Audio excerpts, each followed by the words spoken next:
existe la cura contra el cáncer, o mejor dicho, contra los cánceres. Ese es el tema de hoy. Buenas noches, buenos días y buenas tardes para los que se conectan en diferido. Bienvenido a este espacio que es por y para ustedes de entrevistas en vivo los domingos en la noche. Gracias a todos los que se conectan. ¿Cómo estás? Buenas noches, ¿cómo te sientes? Buenas noches, doctora, ¿cómo se encuentra? Bien, gracias a papá Dios. ¿Y tú cómo estás? Bien, bien, todo chévere. Gracias a Dios. Gracias por decirme que sí. Las entrevistas en vivo los domingos de la noche son un poquito atravesadas, pero bueno, ¿qué vamos a hacer? Esa es la hora que me sugiere mi community manager y mi día. No sé si me lo hace por maldad o porque, no, mentira, porque es la hora donde todos están conectados pensando que mañana es lunes, el mejor día de la semana. Claro que sí. El doctor Osama Bazas, él es egresado de la Universidad de los Andes de Mérida en el 2020 como cirujano general.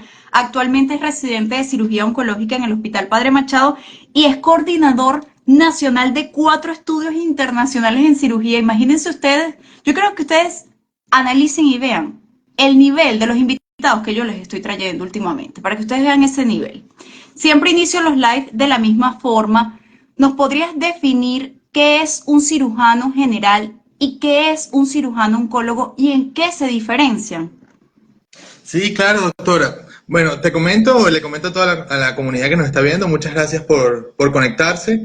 Saludos a la doctora Vianney.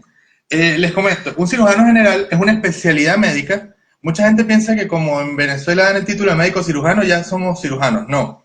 Después de que uno se gradúa de médico general, hace un año de rural para poder ejercer en el país y posteriormente hace estudios de cirugía general, que es una especialización quirúrgica del tratamiento de sobre todo cirugías de emergencia, apéndices, vesículas, hernia, patología tiroidea, patología endocrina múltiple, pero con conocimientos básicos de la misma. Después el cirujano general puede hacer lo que se llama, que podría decir mal llamado, superespecializarse. Y una de esas superespecializaciones es la cirugía oncológica, que está encargada del diagnóstico, tratamiento y seguimiento de enfermedades oncológicas, sobre todo las que son quirúrgicas. Muy importante esa diferencia, esa definición, porque en ocasiones pasa que los pacientes me dicen, no, pero es que me atendió el estudiante. Y yo le digo, no, señora, esa persona que lo atendió ya lleva un posgrado encima, ya lleva uno mínimo unos 10 años estudiando medicina. Lo que pasa es que es un poco difícil para los que no están en la rama médica entender qué es eso de R1, de R2 y de R3. En un momento hice un live sobre cómo el cirujano es factor pronóstico para la recuperación, incluso para la supervivencia del paciente. ¿Por qué es tan importante que un paciente oncológico sea operado por un cirujano especialista en el área? Bueno, la diferencia entre un cirujano especialista en el área y un cirujano oncólogo es que él tiene todas las herramientas, tiene una formación mucho mayor en lo que es la patología oncológica. Por lo menos actualmente en Venezuela los posgrados de cirugía oncológica son de 3 años, 3 años de formación más avanzada, tanto en el diagnóstico, en el tratamiento, en la prevención también y en el seguimiento de las patologías oncológicas. Es muy diferente el seguimiento que da un cirujano oncólogo al seguimiento que podría dar un cirujano general o un cirujano en otras áreas con relación a la patología oncológica. Fíjense la importancia de ello. En ocasiones pasa, porque pasa a veces, que el paciente cuando es llevado a quirófano se desconocía que tenía el diagnóstico de cáncer. Por ejemplo, pasa en los abuelos con obstrucciones intestinales y terminan siendo operados por cirujanos generales porque evidentemente no sabían que era un tumor y llegan a las emergencias obstruidos. Por eso siempre le digo a las personas, un poco invasivo, pero los abuelitos que son tan reservados, ver cómo están evacuando, preguntarles si están evacuando bien, porque esos abuelitos cuando se obstruyen a las 3 de la mañana, un domingo, no tenían un día con el síntoma, tenían meses con los síntomas. Es importante vigilar esa parte de los abuelitos en casa que son muy reservados de su parte, de toda su vida, pues. Por aquí quería saludar a Marielba Gómez, a Aide Morales, a Keiber, quien es primo de otro oncólogo que trabaja conmigo, que es la doctora Sabra. Por aquí quería saludar a Raiza Gregoria Centeno. Lamentablemente el Instagram cambia cada vez más y ahora no me permite ver todos los que están conectados, pero Osama es un artista porque hay 52 personas conectadas. Osama, te felicito, lo que hace es tener los ojos verdes, imagínate tú. Gracias, doctora, gracias. Gracias a toda la gente que se está conectando. Por ahí vi al Claro. doctor Luis Solórzano, fue mi residente superior y es mi adjunto actualmente. El doctor Luis Solórzano es pronto invitado No sé qué tema les gustaría al público. El doctor Luis Solórzano, que se acaba de graduar de cirujano oncólogo, felicitaciones, abrazos. ¿Qué temas les gustaría que abordara con él? Porque él ya está anotado para los lives de este año. Yo tengo invitados recurrentes y frecuentes como la doctora Vianey Tirado, como la psicóloga Siboney Pérez B, como la licenciada en nutrición Zoraida Rosales. Tengo invitados frecuentes y bueno, por lo visto voy a tener otros invitados frecuentes nuevos para este 2024. Saludos cariñosos a Vilsi Padrón. Ahora bien, hay como, ¿qué es el cáncer? O mejor dicho, ¿qué son los cánceres? Ajá, es una pregunta súper importante porque eso es algo que las personas tienen que entender. Siempre cuando hablamos de cáncer, solemos escuchar también la palabra tumor. Un tumor es el crecimiento descontrolado de células sin un estímulo que las esté proliferando estas células o haciendo que éstas se proliferen o que se multipliquen. ¿Y qué pasa? Que el cáncer es cuando ese tumor tiene la capacidad de invadir otros órganos. Es decir, se puede hacer lo que llamamos enfermedad a distancia o metástasis.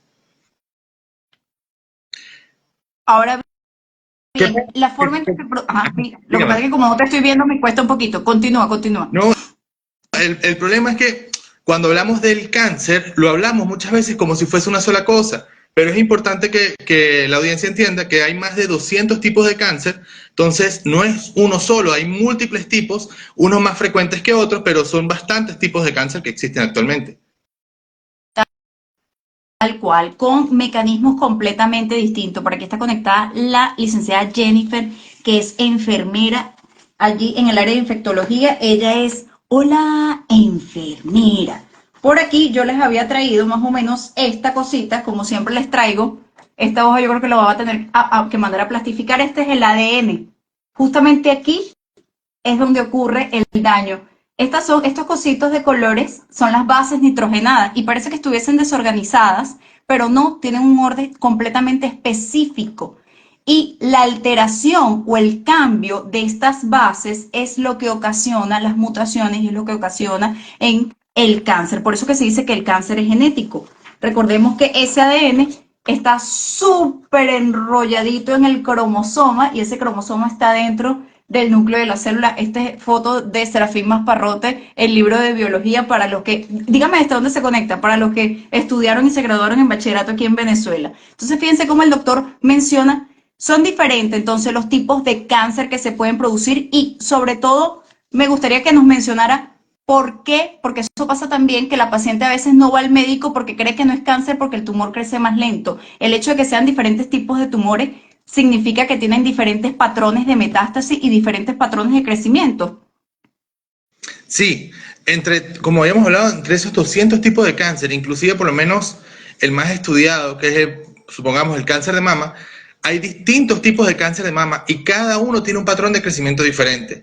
Y no significa que porque el cáncer esté más grande o más ulcerado o todo esto sea más peligroso porque sea más pequeño. Bueno, muchas veces porque es más pequeño se puede tratar más rápido, pero eso no es, como por decirlo así, no significa una cosa no conlleva la otra. Es decir, pueden haber cáncer pequeños que tienen ya invasión a distancia o cáncer grandes que no han hecho invasión a distancia, sino que todo el daño lo están haciendo localmente. Por eso es muy importante estudiar cada paciente individualizado y poder estudiar qué tan extendida está esa enfermedad en ese paciente.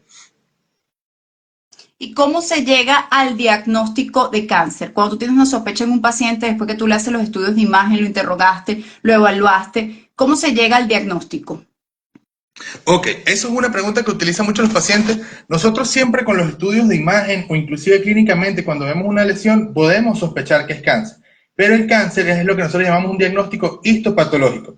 Para que se entienda esto mejor, la única forma de nosotros saber si realmente hay cáncer es que se tome una muestra de ese tejido y se vea bajo el microscopio y se identifique el cáncer. Es decir, se identifique que esas células que están alteradas invadan o sean invasoras y eso es lo que nos da el diagnóstico del cáncer. Es decir, el cáncer es netamente un diagnóstico histopatológico.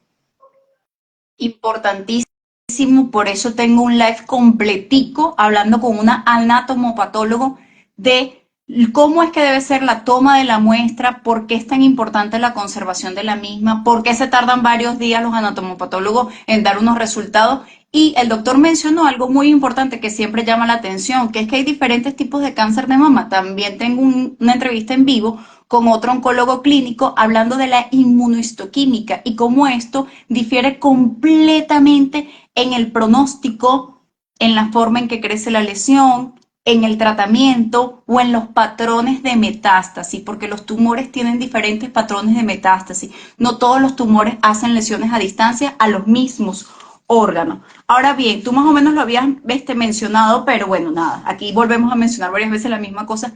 ¿Qué son las metástasis y cómo se forman las metástasis? Bueno, la forma de formarse las metástasis varía dependiendo del tipo de cáncer. ¿Qué es la metástasis? También lo habrán oído escuchar de algunos médicos como enfermedad a distancia. ¿Qué quiere decir esto? Que en un punto el tumor crece o invade tanto que él logra obtener vasos sanguíneos para nutrirse él mismo y por ahí van celulitas que se escapan del tumor principal y van hacia otros órganos. ¿Qué pasa? Esas celulitas que se escapan usualmente tienen preferencia por ciertos órganos. Dependiendo del tipo de cáncer va a tener preferencia por cada órgano en específico. Y eso llega a ese órgano y se va a quedar en ese órgano y empieza a multiplicarse y forma otra vez el cáncer, pero en ese órgano a distancia. Tal cual, tal cual. Y también puede ser por continuidad y también puede ser por la parte de los vasos linfáticos. Si un tumor de mama, por ejemplo, está muy grande, invade ya lo que es los músculos e puede invadir incluso las costillas, dependiendo de qué tan grande y qué tan cercano esté. Quería saludar por aquí a Ginecofen, a Espacio Chic, a Maibé Bolívar, a Yesenia Machado, a María Milagros, que no, creo que es la hija por la foto de perfil, a el doctor Freddy Sierra, quien es ginecólogo, lo conocí cuando estaba empezando su posgrado y ahora ya es todo un ginecólogo ya graduado, qué grande, qué bello. Por aquí estaba conectada a Glisset y está el doctor Oscar Vaquero, quien era interno cuando yo estaba haciendo el posgrado en aquel monstruo azul llamado Pérez Carreño, el primer posgrado de medicina interna. Ahora bien, ya cuando tú tienes un paciente que tiene el diagnóstico, que le tomaron la biopsia, que esa biopsia fue llevada a anatomía patológica, que ya tú le realizaste, como el doctor mencionó, los estudios de extensión pertinentes para descartar que no exista enfermedad a distancia, ¿cómo se define el tratamiento de un paciente? Porque esto es típico que en la consulta, en la parte de afuera, ¿y por qué aquel lo operaron primero? ¿Y por qué aquel lo mandaron radioquimio primero? ¿Cómo se define el tratamiento de un paciente? Sí, es una pregunta muy importante que siempre realizan los pacientes y el tratamiento siempre va a ser llevado a cabo primero por la individualización del paciente y segundo por algo que llamamos estadificación. Como muy bien lo dijo la doctora, nosotros tenemos que realizar estudios de extensión en los pacientes y estos estudios de extensión nos van a determinar qué tan extendida está la enfermedad, ya sea en el mismo órgano o hacia otros órganos, y eso nos va a permitir saber, o sea, agrupamos a los pacientes en diferentes estadios, que es lo que hemos escuchado muchas veces, que no, ese paciente tiene estadio 1, estadio 2, estadio 3, estadio 4, y eso nos permite saber de qué tratamiento se va a beneficiar el paciente. Es decir, a veces el paciente se beneficia primero de recibir quimioterapia para disminuir el tamaño del tumor y posteriormente de cirugía, y hay otros pacientes que son netamente quirúrgicos de entrada y posteriormente sí van a recibir o quimio, o radioterapia o el otro tratamiento que sea indicado. Tal cual.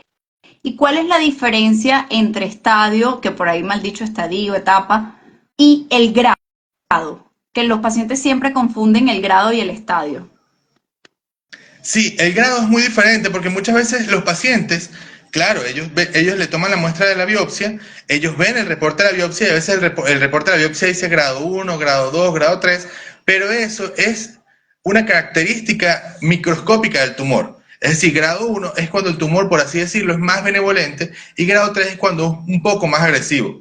Es muy diferente a los estadios, es decir, un paciente puede tener un tumor grado 3, es decir, un tumor agresivo, pero ser estadio 1. Y significa que posiblemente se trate de forma quirúrgica y todo esto.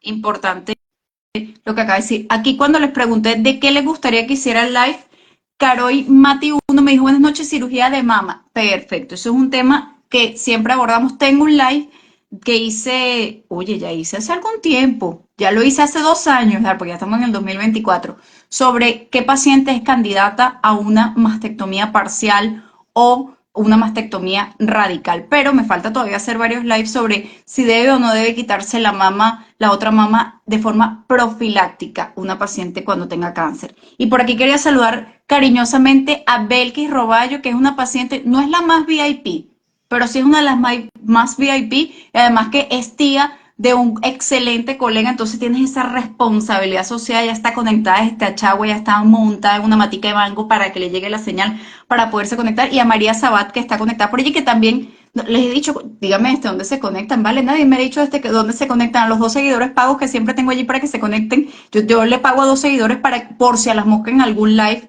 no llega a conectarse nadie, estén esos 2 seguidores allí siempre conectados, aunque sea respondan mal, el pago no es solo para que se conecten, también para que respondan las preguntas.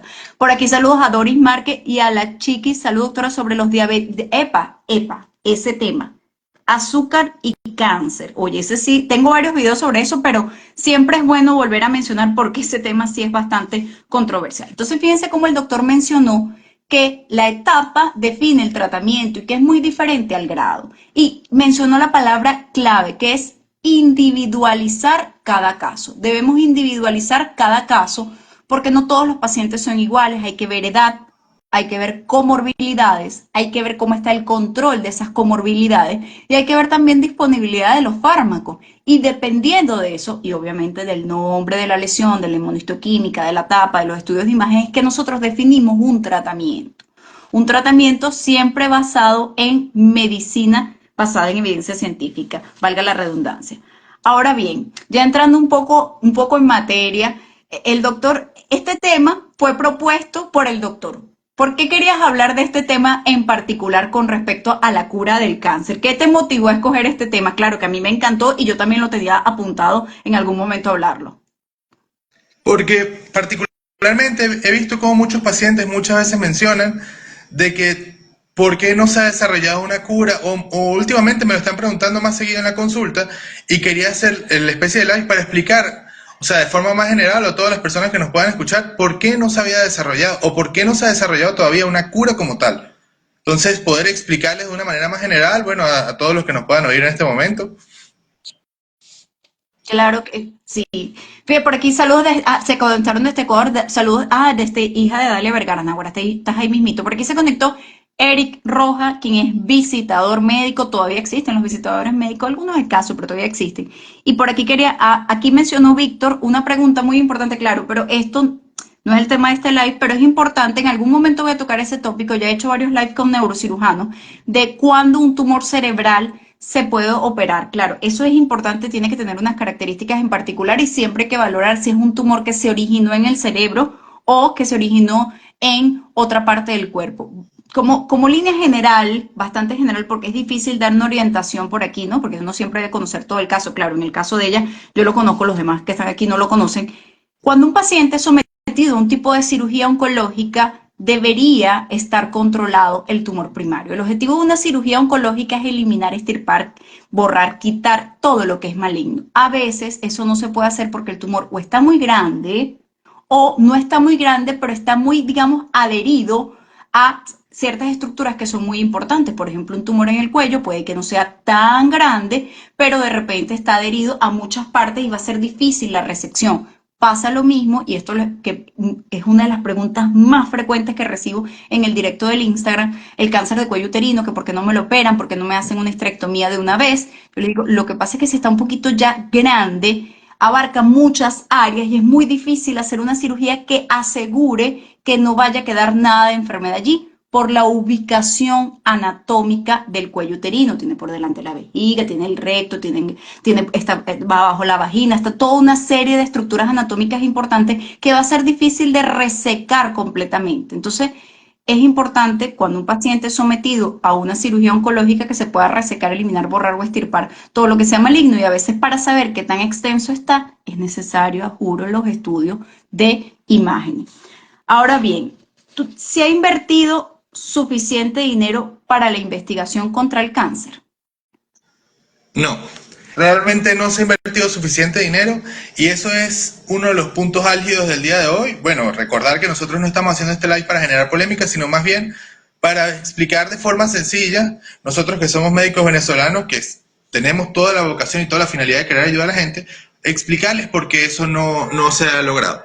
Por lo menos, un punto importante, esto no es por generar polémica, pero por lo menos desde los años 30, Estados Unidos más o menos ha invertido $5.000 millones en la investigación para la cura del cáncer de mama. Y podemos pensar, eso es bastante dinero, pero cuando vemos cuánto se ha utilizado, por lo menos otras investigaciones como armamento y otras cosas, vemos que la investigación o el dinero que se aporta a la investigación contra el cáncer es prácticamente muy poca con relación a otro tipo de financiamientos que no son tan vitales para las personas, o son más para conflicto o otras cosas que no contribuyen a una mejoría de la calidad de vida de las personas. ¿Se ha conseguido algo similar a una cura contra el cáncer? Eso es un punto muy específico y es Pero te algo vinieron muy a buscar, detallado. pausamos. Te están tocando la corneta. ¿Tú no le dijiste que terminabas el live a las 9? Que tenía el live ahorita. Que ya vas bajando. Sí se ha conseguido varios medicamentos. Bueno, que eso es una duda que siempre escuchamos, vemos en los posts de Instagram, vemos en ciertos lados que siempre dicen, de seguro la cura contra el cáncer ya la inventaron, pero no la sacan, o porque se alimentan de los pacientes. Bueno, yo le voy a decir algo a las pacientes que nos escuchan, y como una opinión personal, créanme que si logran desarrollar la cura contra el cáncer, la van a sacar, y va a ser sumamente costoso. Por lo menos lo vemos en casos como el año pasado, que a veces nos dejamos llevar por el sensacionalismo mediático.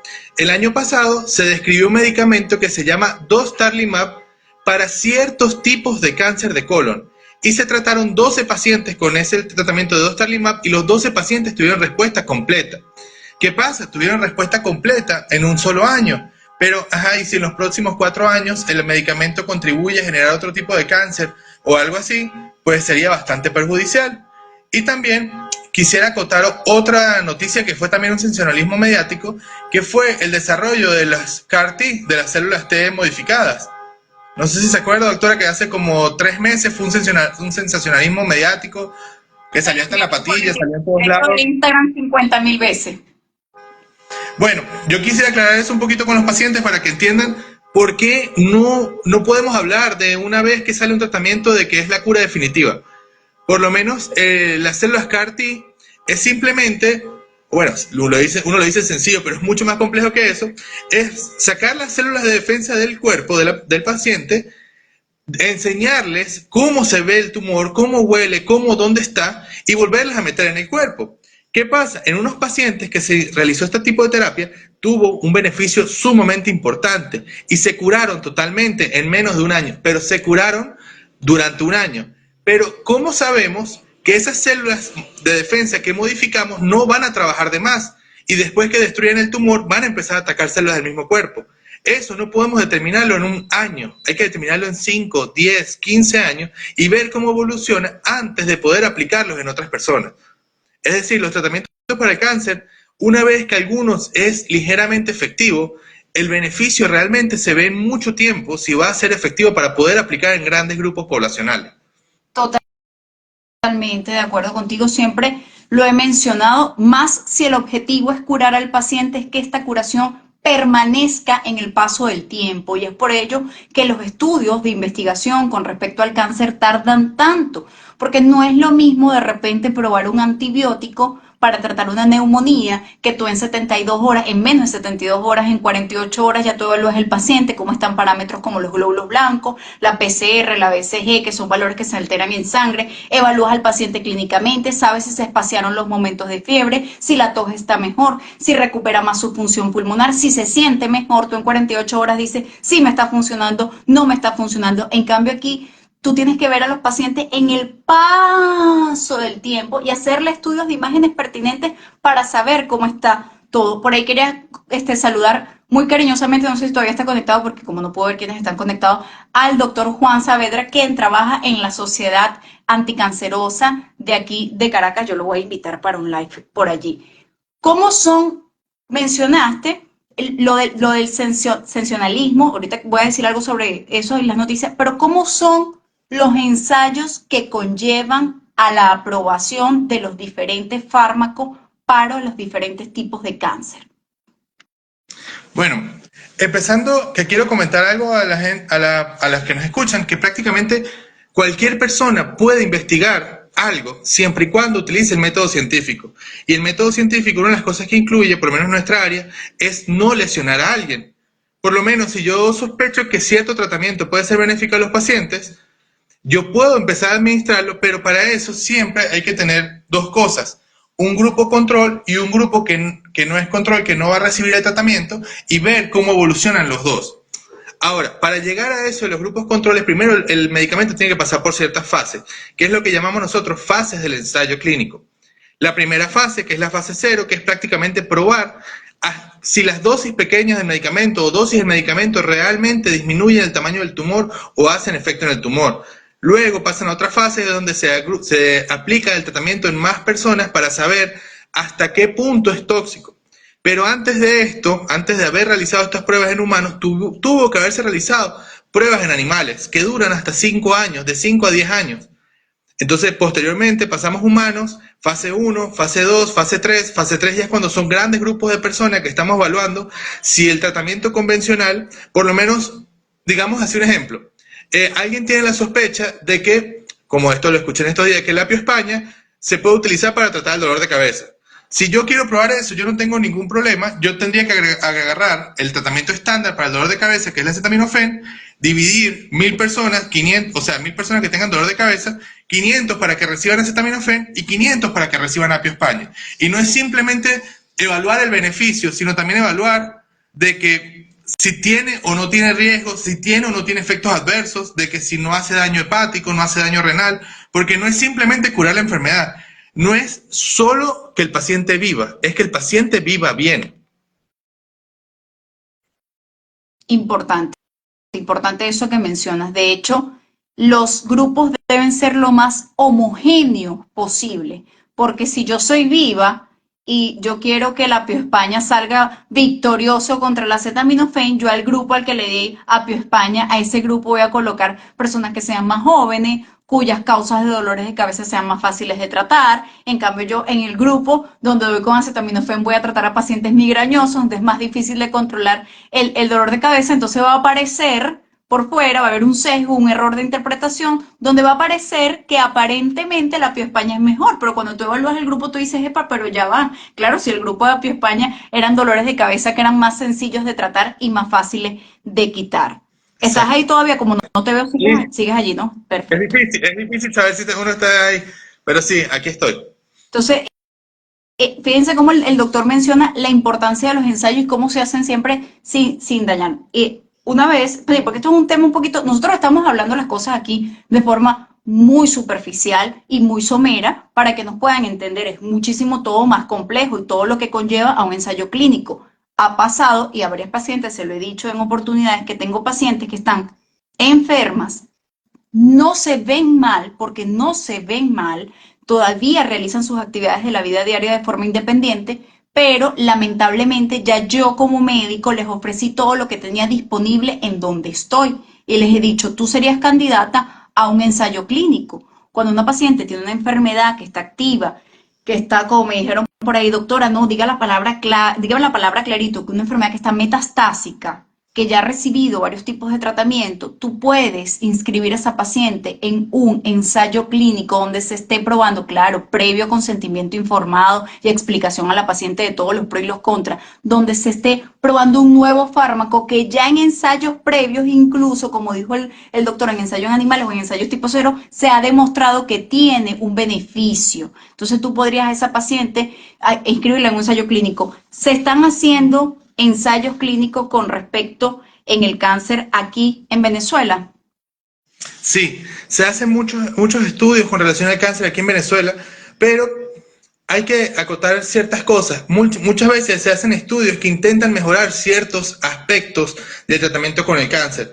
Y para que veamos qué tan difícil a veces es que por lo menos hay estudios que se están haciendo en Venezuela sobre la radioterapia preoperatoria en el cáncer de mama, como un método, como una estrategia adicional para ver si ese tratamiento se podría aplicar en nuestras pacientes que no responden a ciertas líneas de quimioterapia. En Venezuela se hacen múltiples estudios y así sea para lograr ciertos beneficios, para que pacientes que sean operados no tengan ciertas complicaciones. Todo eso también lo realizamos aquí en el país. Y realmente no es tan difícil realizarlo, solo que necesitas voluntad. ¿Y cuál es el otro problema? Que muchas veces realizar un ensayo clínico o un ensayo científico requiere mucho dinero. ¿Por qué requiere mucho dinero? Porque tú tienes que eliminar, o tienes, como investigador, tienes que eliminar la mayor cantidad de variables posible. Como lo dijo la doctora, si yo quisiera hacer el estudio entre dos grupos de pacientes, esos dos grupos de pacientes tienen que ser muy parecidos y asemejarse en el desarrollo del estudio lo máximo posible. ¿Por qué? Para que no haya otros factores externos que puedan afectar mi resultado.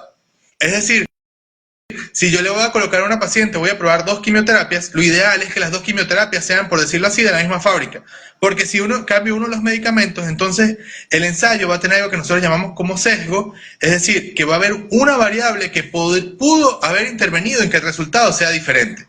Entonces, pero sí, efectivamente en Venezuela se realizan estudios e investigaciones para la cura contra el cáncer. Importante lo de que los grupos sean homogéneos. Y a veces pasa con eso de la TECAR y con el medicamento que curó a 12 personas. Yo, mira, eso fue en el directo del Instagram muchísimas veces que me enviaron la noticia. ¿Qué pasa? Hay que ver las características de los pacientes que fueron los que recibieron el medicamento en ese estudio. Porque si en ese estudio fue, por ejemplo, vamos a colocar otro estudio, fue cáncer de mama, estadio del 3A al 3C y que fueron solamente triple negativo, que es un tipo de cáncer de mama, si esa fue la característica del estudio, yo no puedo colocar allí una paciente que sea otro estadio, o no puedo colocar allí una otra paciente que tenga otra inmunistoquímica, o vamos a ponerlo con palabras más sencillas. Si en el estudio solo se aprobaron con pacientes premenopáusicas, yo no puedo colocar el medicamento a las pacientes posmenopáusicas. Porque a veces me pasa, no doctora, pero fíjese lo que salió, este nuevo medicamento tan bueno para el cáncer de mama, y era el mismo que tiene mi mujer, y es el mismo, usted me dijo que el de mi mujer era hormonal, el de ahí era hormonal también. Y yo le digo, sí, pero eso fue probado en pacientes que eran premenopáusicas. No se puede colocar en el caso tuyo, en el caso de tu esposa, que es posmenopáusica. Yo solamente esa pequeñita variable cambia todo. Entonces es por eso que nosotros los médicos, lamentablemente, porque eso lleva bastante tiempo, desglosamos los estudios. Leemos primero la introducción del estudio, porque los estudios, de hecho muchos de los estudios están libres o algunos están incluso hasta hackeados. Dice la introducción del estudio, qué es lo que conllevó a hacerlo, qué otros estudios similares habían previos, las características con un cuadro de características, los métodos, es decir, cómo se aplicaron los tratamientos, a qué dosis, cada cuánto y con qué se le hizo seguimiento, si se le hizo con tomografía, si se le hizo con resonancia, si se le hizo con CT-PET, que es otro estudio, con lo cual por ahí me estoy contactando y fastidiando como siempre a la doctora Isa Manson para que hagamos un live sobre el CT-PET y explicarle a los pacientes porque también me envían esa publicación del CT-PET. Luego se ve cuáles fueron los resultados del estudio y si la diferencian de los dos grupos. Voy otra vez con el Apio España y el acetaminofén porque me encantó. Si este grupo que recibió Apio España se le quitó el dolor de cabeza más rápido que el acetaminofén, hay que ver si esa diferencia es estadísticamente significativa. Si esa diferencia es de verdad significativa y si esa diferencia fue atribuible al medicamento, porque o a lo que se usó. Si esa diferencia es estadísticamente significativa y si esa diferencia fue atribuible al Apio España, entonces consumiremos Apio España para el dolor de cabeza. Si no fue estadísticamente significativo, entonces no es mejor que el acetaminofén, que ya está aprobado en muchísimos otros estudios. Luego viene una discusión de ese artículo, donde se compara con otros estudios similares y colocan allí. Por allá en China también se probó lo mismo, pero la diferencia es que en ese grupo de estudio, la mayoría de las personas que tenían dolor de cabeza resulta que trabajaban en el monte y recibían puro sol, entonces es diferente. Y después las conclusiones. Y allí es cuando se establece un estándar, como dicen, SOC. El doctor habla inglés, así hay que tener cuidado como uno dice las palabras aquí en inglés. Un standard of care, o sea, el estándar de cuidado, el gold estándar que se utilice para eso.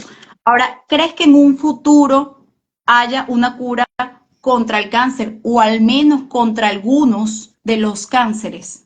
Totalmente lo creo. Y totalmente creo que eventualmente se va a hacer tan accesible las pruebas genéticas que vamos a poder realizarle las pruebas genéticas a cada tumor de cada paciente o a cada paciente y evaluar según su tipo de tumor a qué quimioterapia va a ser sensible y así dirigir aún más los tratamientos porque van a mejorar cada vez más los tratamientos y que eventualmente tal vez los cirujanos oncólogos pasemos solo a tomar biopsia y solo tomemos biopsia del tumor, se le haga el estudio genético al tumor, sabemos a qué tipo de quimioterapia sea sensible y podamos indicársela, bueno, usted podría indicársela para obtener así un tratamiento y una respuesta completa. Creo realmente que eso es a lo que vamos. A las personas, no sé, que nos están escuchando, que tal vez estén un poquito desesperanzadas por lo que les estoy diciendo, quiero que sepan algo. Una vez que se desarrolle un tratamiento contra el cáncer, que créanme que eventualmente lo van a desarrollar y va a ser costoso, usualmente después de 25 años esos tratamientos pierden la patente y ya pueden ser de libre fabricación. Ha pasado con múltiples medicamentos, ha pasado con el acetaminofén, con el ibuprofeno, con antihipertensivos, que inicialmente son carísimos. Pero una vez que se vence la patente y se empieza a producir ya por otra farmacéutica, ya los medicamentos disminuyen bastante el precio y ya es accesible, más accesible por la población general. Importante eso que mencionas, y el volumen de farmacias hace que el costo del fármaco disminuya. Yo doy el ejemplo con algo muy, muy vulgar, bueno, que no es vulgar, pero es medio escueto, con los teléfonos. Pasa con los teléfonos. El iPhone, no sé, porque no sé en qué iPhone van, que de seguro tú tienes un iPhone y por eso es que no te ves, porque mi teléfono no es iPhone, entonces no se ven juntos y no te veo, aunque menos mal el público te ve, que es lo más importante, el público, porque no valemos. Es como los teléfonos, va pasando el tiempo y su costo va disminuyendo, y a medida que hay más tiendas vendiendo el mismo teléfono, el precio disminuye, y eso va a pasar con muchos fármacos. Y lo que el doctor mencionó es súper importantísimo, que de hecho en algún punto hice un live más o menos similar sobre la oncología de precisión. Determinar, cada vez se determina más esto mismo, esta cosita. ¿Dónde está cada alteración? ¿Dónde está cada alteración? ¿Y qué representa esa alteración en el paciente? Porque recordemos que por allí dice mucho, doctor, pero el cáncer no es hereditario. Yo puedo tener cáncer si no tengo ningún familiar con cáncer. ¿Qué les mencionas tú cuando te dicen eso? Bueno, realmente, actualmente el cáncer genético es del 10 al 15%, en algunos cánceres hasta el 20% es hereditario. Es decir, el 80% de los cánceres aproximadamente se originan de forma espontánea en una persona. Cuando digo espontánea es que tal vez para este momento no sepamos qué genes son los que se modifican para que se le generen a esa persona. Pero créanme que eventualmente lo sabremos y sabremos cómo evitarlo y cómo identificar si ese cáncer se le va a pasar al hijo o a los primos o a la familia para poder prevenirlo o tratarlo más precozmente. Tal cual. Por ahí quiero saludar cariñosamente a otro invitado recurrente que siempre hablamos, nunca nos vemos, pero siempre hablamos, que es el fisiatra Ángel Núñez, la importancia del fisiatra en la recuperación de la paciente, no solo posoperada de mama, la paciente encamada, de todo paciente importante, la rehabilitación y la fisiatría. Fíjense algo, como el doctor mencionó, el cáncer es genético porque se altera esto. Eso es lo que significa la palabra genético. Varios fragmentos de este ADN, varias bases nitrogenadas, las cositas que le dije de colores, forman los genes. Los genes son nuestras unidades funcionales. Entonces es genético porque se altera esto. Esto es lo que se altera, por eso. Ahora, que esa alteración sea producto de una herencia de nuestros padres es solo el 10%. Solo el 10%. Es decir, que de 100 pacientes que acuden a la consulta, solo 10 tienen un cáncer que es producto de un daño por herencia. Pero todos son genéticos porque esto es lo que se daña. Ahora, ¿qué medidas, Osama, te pregunto, que por eso es que insistimos tanto en los estilos de vida saludable, qué medidas podemos tomar para proteger esta molécula de ADN? Bueno, hay muchísimos estilos de vida que se pueden adoptar para proteger la molécula de ADN. En principio es identificar en nuestro cuerpo o identificar cuando nuestro cuerpo está siendo dañado o está recibiendo lo que nosotros decimos una noxa. Es decir, se está lesionando poco a poco, eso puede llevar a que se genere cáncer en el cuerpo. ¿Qué quiero decir con esto? Por lo menos, si usted sufre de gastritis, no significa, juro, que usted va a tener cáncer, pero tal vez si esa gastritis es a repetición, usted no se la trata, piensa, no, eso es solo porque cuando como ciertas comidas y siempre tiene esa gastritis y no hace nada por eso, eso podría progresar eventualmente a una patología maligna. Igual, hay un dicho que me gusta bastante, es un dicho chino que dice, el padre de una enfermedad puede ser cualquiera, pero la madre siempre es la dieta y los hábitos. ¿Qué quiere decir con esto? Que no importa si tengas una herencia o no para tener cierto tipo de cáncer, siempre importa si tienes actividad física, cómo te alimentas. Algo muy importante que los pacientes no, o sea, a veces no nos creen, pero es la salud mental. Es decir, el estrés y la salud mental, el deterioro de la salud mental se ha relacionado muchísimo con múltiples tipos de enfermedades, pero sobre todo también con enfermedades oncológicas y cómo progresan estas. Yo muchas veces le digo a las pacientes que vemos que muchas veces la diferencia entre un paciente que no le va tan bien y a un paciente que le va bien, muchas veces está en la mentalidad. Si un paciente por lo menos se considera derrotado o mentalmente está derrotado, no hay nada que tú puedas hacer para mejorar su estado físico, realmente. Muy importantísimo lo que el doctor mencionó. Voy a rescatar ciertos puntos. El doctor ha sido hoy como un teleprompter, me ha dicho cosas y yo las he agarrado así en el aire, es lo que es la inteligencia, ¿vale? Esto puede haber una mutación heredada. Aquí esta está alterada. Mi papá la tenía y yo la heredé. Pero de eso, de allí, perdón, a que eso se exprese como una enfermedad, hay un camino. No es que entonces se hereda la mutación que predispone a la aparición de cáncer. No se hereda como tal el cáncer, se hereda la mutación que predispone a la aparición de cáncer. Porque de que el gen esté aquí es una cosa y que se exprese ese gen, de hecho eso se llama, el término es penetrancia, qué porcentaje de personas que tienen la alteración genética la van a expresar como tal, es distinta. Entonces, por eso es que nosotros le decimos tanto a los pacientes los estilos de vida saludables. Y lo que el doctor decía, la gestión de las emociones, somos humanos, vamos a tener emociones, imposible no tener rabia, no tener tristeza, no tener miedo. Lo que tú puedes estar triste, no te puedes quedar sumergido en la depresión, tú puedes tener rabia, no te puedes quedar sumergido en la ira. Tú puedes tener miedo, no te puedes quedar sumergido en el pánico, es cómo te quedas adherido a esa emoción. Entonces, yo tengo muchísimos videos porque la parte de la salud mental me encanta y el bienestar emocional del paciente me importa mucho. Tengo muchísimos videos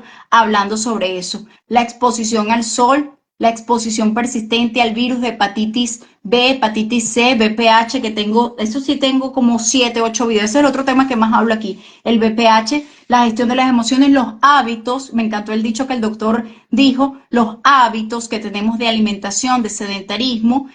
Y es importante, muy importante también, que por ahí lo mencioné, lo del azúcar, ¿no? La gente que el azúcar produce cáncer. Miren, les voy a decir algo, siempre se los he dicho en todos los lives, pero iba a hacer un video, así sea de un minuto de esto.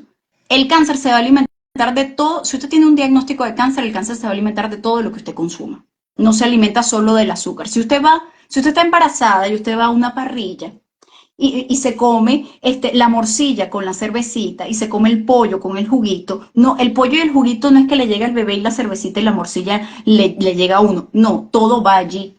El hecho de no consumir azúcar es porque el azúcar no tiene ningún aporte nutricional, no te genera nada, nada, nada, no sirve para nada. Sí, es divinísima, lo sé que es riquísima, pero no da ningún aporte nutricional. No te da vitaminas, no te da minerales, no te da es obesidad, diabetes, hipertensión, colesterol, triglicéridos, enfermedades cerebrovasculares, causas de amputaciones, de ceguera, de enfermedades renales y todo ese conglomerado, todo ese síndrome metabólico y todo lo que conlleva da un estado proinflamatorio y los estados proinflamatorios predisponen la aparición del cáncer. El doctor da un ejemplo buenísimo que está en su Instagram de explícale a los que nos están escuchando el ejemplo del bol con los caramelitos. Ay, ese ejemplo lo tengo el riesgo Bueno, ese ejemplo lo puse hace días, que es una perspectiva sencilla sobre la salud. Ajá. Tienen que Sí, sí, sí. imaginarse Ya esto. va, no sabía que me lo ibas a preguntar. Ajá, sí, que no sé qué me lo iba a preguntar. Bueno, ¿qué pasa? Pero sí te acuerdas del ejemplo. Supónganse que tienen en su casa o en su vida un bowl con 1000 caramelos, ¿ok? No sé si me está... Bueno, un bowl que tiene 1000 caramelos. Uno solo de esos caramelos es tóxico, o supongamos que ese caramelo es la predisposición a tener cáncer. ¿Qué pasa? Si yo empiezo a fumar, es como si yo quitara 100 caramelos de ese bowl. Es decir, solo va a tener 900 caramelos y uno de esos va a ser el tóxico. Es decir, estoy aumentando mi probabilidad de tener cáncer. ¿Lo voy a tener? ¿No lo voy a tener? Es una probabilidad. Tal vez en mi vida me coma 899 caramelos y me coma el último, el tóxico, al final. ¿Qué pasa? Cada vez que tenemos una conducta nociva, estamos quitando caramelos de ese bowl hasta que tal vez solo quede el caramelo que es tóxico y que nos va a predisponer a tener el cáncer. En cambio, cuando tomamos actividades físicas sanas, realizamos, tenemos una buena salud mental, más bien agregamos caramelos a ese bowl y disminuimos la probabilidad de tener un daño o tener un cáncer. No quiere decir que recuerden que esto es un juego de probabilidades. ¿Qué quiere decir? Nosotros como médicos, y le sugerimos siempre a los pacientes, disminuir al máximo la probabilidad de que ese cáncer pueda aparecer. Igual que cuando les decimos no, después que lo operamos tienen que ir a quimioterapia o radioterapia, lo que sea, es porque nosotros no podemos dejar nada al azar o intentamos dejar lo mínimo al azar. Y por eso le indicamos tratamientos como quimioterapia adyuvante o radioterapia para disminuir al máximo la probabilidad de que esa enfermedad vuelva a aparecer. Y eso tienen que tomar en cuenta. ¿Ustedes le van a agregar caramelos a su bowl para disminuir la probabilidad de que algo malo pase o más bien le están restando? Importantísimo, importantísimo eso. A mí me encantó. Él tiene el ejemplo con el dibujito para los que son más gráficos con respecto al bol de los caramelos, porque es verdad, estilos de vida saludable tienen un impacto y lo que el doctor menciona es, pero crucial. Mejor se recupera el que come más sano, el que ya venía haciendo actividad física, que no está contraindicada en ningún paciente, en ninguno, ni siquiera en el paciente metastásico óseo está contraindicado, siempre y cuando sea valorado, evidentemente, por un médico fisiatra, que no es lo mismo que un fisioterapeuta, que también lo he explicado en otros lives, porque hay formas de hacer higienes posturales y hay formas de hacer las cosas para prevenir una caída y una fractura en un paciente con metástasis ósea. Así que no es que no va a hacer ejercicio, lo que pasa es que no todos los profesionales están preparados para ver pacientes oncológicos, porque sé que a veces se asustan los que no manejan pacientes oncológicos. Entonces, todos estos estilos de vida saludable hacen que el paciente sobrelleve mejor todo lo que son los eventos adversos del tratamiento. Un paciente que tiene obesidad, un paciente que es sedentario, un paciente que no tiene sus comorbilidades de base asociadas, el paciente que es rabioso. Me da risa cuando me dicen, no, es que la quimio lo puso así rabioso. Y yo, sí, ¿cómo era él? Puro chiste siempre. No, no, claro que no era puro chiste siempre, siempre ha sido rabioso. Lo que pasa es que con todo el diagnóstico, evidentemente, se exacerban las personalidades de ira, se exacerban las personalidades de ansiedad. No sé si quieras decir algo más, si quieras comentar algo más, aprovechando este público precioso y lindo, 58 personas conectadas, qué bello en este primer live del 2024. Gracias, no sé si quieras comentar algo más. Bueno, aportarles eso, lo que habíamos hablado al principio, que el tratamiento y el seguimiento del paciente oncológico, o sea, por lo menos el tratamiento quirúrgico, siempre tiene que ser llevado por el cirujano oncólogo, el oncólogo médico, el radioterapeuta oncólogo, y recordar que nosotros somos un equipo de trabajo y que siempre estamos para trabajar en pro del paciente. Algo que siempre le digo a mis pacientes es que nosotros no le haríamos nada a un paciente que no le haríamos a un familiar nuestro. ¿Por qué? Porque nosotros siempre, por lo menos lo que he visto aquí en Venezuela, que nosotros estudiamos o tratamos a los pacientes como nos quisiéramos que trataran a nuestros familiares e indicamos los tratamientos que nosotros indicaríamos si fuese un familiar de nosotros el que estuviese en esa situación. Es decir, nosotros nunca indicaríamos algo con la finalidad de buscar el daño del paciente, sino siempre para buscar su beneficio. Y eso va con lo de la relación de la cura contra el cáncer. Si logramos conseguir la cura contra el cáncer, créanme que vamos a ser los médicos venezolanos casi que los primeros que, si no tiene riesgo para el paciente, vamos a ser los primeros que se la vamos a indicar. Claro que sí, claro que sí. Por allí yo siempre veo, recuérdense que los lives son orientaciones para pacientes. Y sustituir por aquí una consulta es compleja. Entonces yo siempre escucho el típico, puedo comer tal cosa y tal cosa y tal cosa. Deben ir con un nutricionista, mis amores, mis cosos preciosos de mamá.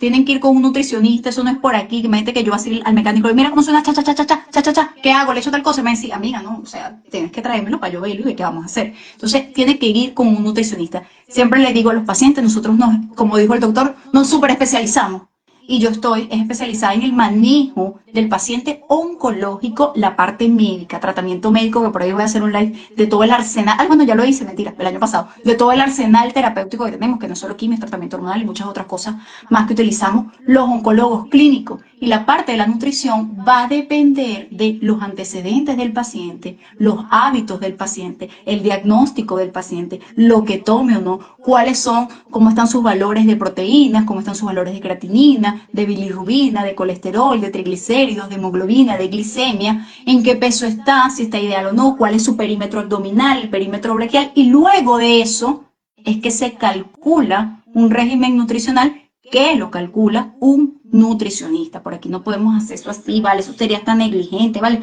No me hagan caer en la negligencia, mire que la negligencia existe. Muchísimas gracias a todos los que se conectaron, de verdad. Gracias, Osama, por brindarme parte de tu tiempo. Por lo visto, abajo donde te estaban esperando entendieron que estabas en el live. Espero que todavía te estén allá abajo esperando. No, gracias, doctora, por este espacio para poder hablar un poco sobre este tema tan interesante y bueno, que a mí me llama mucho la atención y sobre todo como dar nuestra visión como considero yo como médicos venezolanos que lo que estamos buscando es el bien para el paciente. Total, total, total. Bueno, muchísimas gracias a todos los que se conectaron y a los que se conectan en diferido. Y nos vemos el próximo domingo. Espero que pasen una bonita noche y espero que pasen una linda noche también en sus casas. Chao. Igualmente, doctora. Chao.